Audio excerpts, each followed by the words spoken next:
Hello friends, welcome to knowledge shower. This is video 10 of our daily newspaper legal article analysis series. और आज के newspaper में हमें एक बहुत ही इंपॉर्टेंट लीगल आर्टिकल मिला है which is related to DPDP rules. So ये आर्टिकल है why are PWD worried about DPDP rules, कि पर्सन विद डिसेबिलिटीज ये वरीड क्यों है नए डीपीडीपी रूल्स को लेके। Hi, I am Shivam Pandey and जिन्होंने भी अभी तक इस चैनल को सब्सक्राइब नहीं किया है तुरंत जाइए सबसे पहले नॉलेज शावर को सब्सक्राइब कीजिए ताकि आपको रेगुलर अपडेट्स मिलती रहे। आप हमें इंस्टाग्राम एंड टेलीग्राम पे भी फॉलो करें, इस पे हम लीगल अपडेट्स आपको देते रहते हैं। सो देखिए, जो ये आर्टिकल है why are PWD worried about DPDP rules, इसमें तीन मेन क्वेश्चंस को एड्रेस किया गया है। सबसे पहले जो पर्सन विद डिसेबिलिटीज है उनके माइंड में एक कंसर्न क्यों है नए डीपीडीपी रूल्स को लेके और डीपीडीपी एक्ट 2023 को लेके। सेकंड क्वेश्चन इज डेटा फिड्यूशरीज क्या होते हैं एंड डेटा प्रिंसिपल्स क्या होते हैं। थर्ड इज लीगल गार्जियन को कैसे डिफाइन किया गया है इन ड्राफ्ट रूल में। सो इन तीन क्वेश्चंस को एड्रेस किया गया है। देखिए, अभी recently MITY that is ministry of electronics and information technology ने नए रूल्स निकाले हैं डीपीडीपी रूल्स, और इन डीपीडीपी रूल्स को इंप्लीमेंट करने के साथ ही हमारा डीपीडीपी एक्ट जो है वो भी इंप्लीमेंट हो जाएगा। लेकिन इससे पहले ही कुछ कंसर्न्स को रेज किया गया है बाय डिसेबिलिटी जो एक्सपर्ट है, आप कह सकते हैं जो एक्टिविस्ट हैं उनके द्वारा, और उन्होंने ये कहा है कि जो नया एक्ट है इसके थ्रू पीडब्ल्यूडी जो पर्सन है उनकी ऑटोनॉमी को खतरा है और उनकी ऑटोनॉमी डायरेक्टली इन्फ्रिंज होगी। देखिए, अब ये प्रोविजन कहता क्या है, पूरी बात शुरू कहां से होती है। सो पूरी बात शुरू होती है सेक्शन 9 सब सेक्शन 1 से, और section 9 sub section 1 of DPDP act 2023 ये मैंडेट करता है कि जो अडल्ट पीडब्ल्यूडी हैं that is adult person with disabilities हैं, अगर उनके भी लीगल गार्जियन हैं, वो भी असाइन हुए हैं, तो उनके डेटा को प्रोसेस करने के लिए भी आपको लीगल गार्जियन की कंसेंट चाहिए होगी। ये बात कहता है सेक्शन 9(1) ऑफ डीपीडीपी एक्ट। अब इसी चीज को लेके पूरा विवाद है। ऑल्दो गवर्नमेंट ने कहा है कि हमने बहुत ही केयरफुली ड्राफ्ट किया है रूल्स को और इन इश्यूज को लिमिट कर दिया है और कई सारी चीजें जिनको एड्रेस किया है, लेकिन एक्सपर्ट्स जो हैं वो अभी भी मानते हैं कि देयर आर चैलेंजेस, और कहीं ना कहीं जो ऑटोनॉमी है पीडब्ल्यूडी पर्संस की उनको प्रॉब्लम होने वाली है, उनकी ऑटोनॉमी कहीं ना कोई खोएगी। तो ये ड्राफ्ट रूल कहता क्या है। देखिए, सबसे पहले अगर हम डीपीडीपी एक्ट की बात करते हैं तो डीपीडीपी एक्ट हमारा गवर्न करता है processing of digital personal data, और ये दो चीजों को रिकॉग्नाइज करता है। पहली चीज, right of individual to protect their personal data, and second, lawful purpose के लिए अगर जो डेटा प्रोसेस किया जा रहा है किसी का पर्सनल डेटा, उसको भी रिकॉग्नाइज करता है। अब इसी एक्ट में सेक्शन 9(1) इट इज इंपॉर्टेंट, इसी के ऊपर विवाद है। यह कहता है कि कोई भी अगर अडल्ट पर्सन है, अडल्ट पीडब्ल्यूडी पर्सन है, पर्सन विद डिसेबिलिटीज, और अगर उसका लीगल गार्जियन असाइन है, तो ऐसे पर्सन के डेटा अगर प्रोसेस करना है डेटा फिड्यूशरीज को, तो उसके लिए उन्हें लीगल गार्जियन का कंसेंट चाहिए होगा, और उनके कंसेंट के बाद वो प्रोसेसिंग कर सकते हैं। अब यहां पे डेटा फिड्यूशरीज कौन होते हैं? डेटा फिड्यूशरीज वो पार्टी होते हैं जो डेटा को प्रोसेस करते हैं, वेयरएज डेटा प्रिंसिपल वो होते हैं जिनका डेटा प्रोसेस होता है। और इसी डेटा प्रिंसिपल की डेफिनेशन जो है सेक्शन 2J(2) में जो दे रखी है, उसमें इनको लीगल गार्जियन को इन्वॉल्व कर रखा है।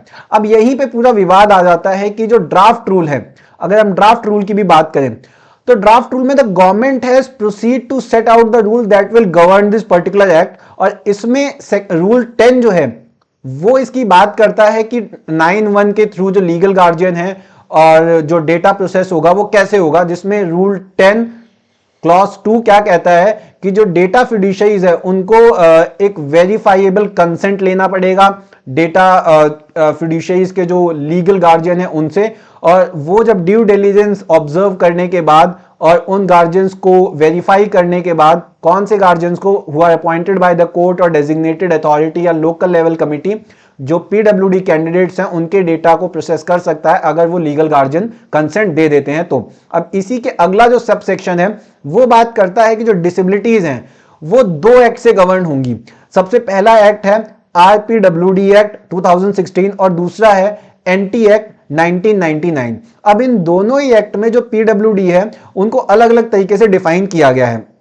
अगर मैं बात करता हूं पहले एक्ट की, तो an individual who has long term of physical, mental, intellectual और सेंसरी इंपेयरमेंट, और जिनको अपने काम को करने में थोड़ी सी दिक्कत आ रही है, हिंड्रेंस है, इफेक्टिव पार्टिसिपेशन सोसाइटी के साथ इक्वल वे में नहीं कर पा रहे हैं, पहली कैटेगरी वो है, और दूसरी कैटेगरी उन इंडिविजुअल्स की है जो autism, cerebral Plassey, mental retardation या इन सब के कॉम्बिनेशन से जो लोग ग्रसित हैं। सो पहला एक्ट दैट इज आरपीडब्ल्यूडी इस पे अप्लाई हो रहा है और एंटी एक्ट इस पे अप्लाई हो रहा है।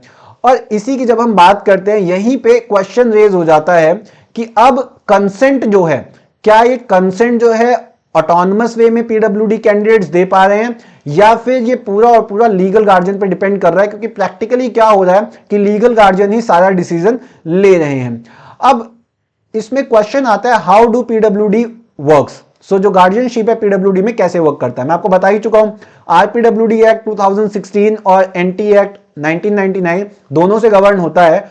एंटी एक्ट जो है वो autism, cerebral Plassey, policy, intellectual disability, जिसे हम पहले मेंटल रिटार्डेशन कहते थे, इसको गवर्न करता है। जहां पे आप कह सकते हैं फुल गार्जियनशिप, मतलब क्या है, जो भी डिसीजन लिया जाएगा उस बच्चे को लेकर या फिर पीडब्ल्यूडी पर्सन को लेकर, वो केवल और केवल लीगल गार्जियन फुल वे में ले सकता है। Whereas जो आरपीडब्ल्यूडी एक्ट है उसमें limited guardianship, that is limited decision का यहां पे प्रोविजन है। क्यों? क्योंकि इनको केवल फिजिकल, मेंटल, इंटेलेक्चुअल या सेंसरी इंपेयरमेंट है, और मोस्ट ऑफ द केसेस में क्या होता है, ये इनका मेंटली ये ठीक रहते हैं और समझ सकते हैं क्या सही है क्या गलत है, तो अपने वे में डिसीजन ले सकते हैं। तो यहां पे इसलिए लिमिटेड गार्जियनशिप का ऑप्शन दिया गया है। अब देखिए जो एंटी एक्ट है, it is again UNCRPD, that is United Nation convention on the right of person with disabilities, जिसमें डिसीजन मेकिंग कैपेसिटी जो है इसकी बात करता है कि ऑटोनॉमी होनी चाहिए पीडब्ल्यूडी पर्संस को, उसके अगेंस्ट है। वेयर इज आरपीडब्ल्यूडी जो है इसको बनाया गया है यूएनसीआरपीडी को ध्यान में रखते हुए। कॉन्फ्लिक्ट क्या है, देखिए एक पॉलिसी थिंक टैंक है पीएसीटीए एंड सक्षम डिसेबिलिटीज, इसने एक सर्वे कराया जिसमें 91 पीडब्ल्यूडी पर्संस ने पार्टिसिपेट किया, और उन्होंने कहा ऑल्दो आरपीडब्ल्यूडी एक्ट के थ्रू लिमिटेड गार्जियनशिप का प्रोविजन है, लेकिन उसके बाद भी कहीं ना कहीं जो मोस्टली कंट्रोल होता है वो उनके गार्जियन के पास ही होता है, और उनके गार्जियन जो है वो उनको डिप्राइव कर देते हैं उनकी ऑटोनॉमी से, और सारे डिसीजन वही लेते हैं। सो जो एंटी एक्ट है वो डायरेक्ट कॉन्फ्लिक्ट में है यूएनसीआरपीडी से, जो ऑटोनॉमी की बात करता है डिसीजन मेकिंग में। वेयर एज आरपीडब्ल्यूडी एक्ट जो है ये लिमिटेड गार्जियनशिप की बात करता है, लेकिन फिर भी इसका वायलेशन होता है।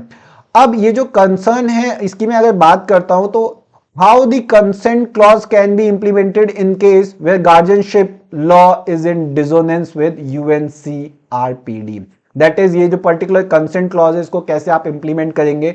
दूसरी चीज, whether the legal guardian can opt out of consenting on behalf of the user with respect to specific platform, क्या कुछ स्पेसिफिक प्लेटफॉर्म जैसे होते हैं, फॉर एग्जांपल फ्लिपकार्ट हो गया या कोई अदर प्लेटफॉर्म हो गया, टिंडर हो गया, क्या उस पे लीगल गार्जियनशिप का जो कंसेंट वो ऑप्ट आउट किया जा सकता है। सो ऐसे ही कई सारे क्वेश्चंस रेज किए गए हैं specially on the autonomy of PWD candidates.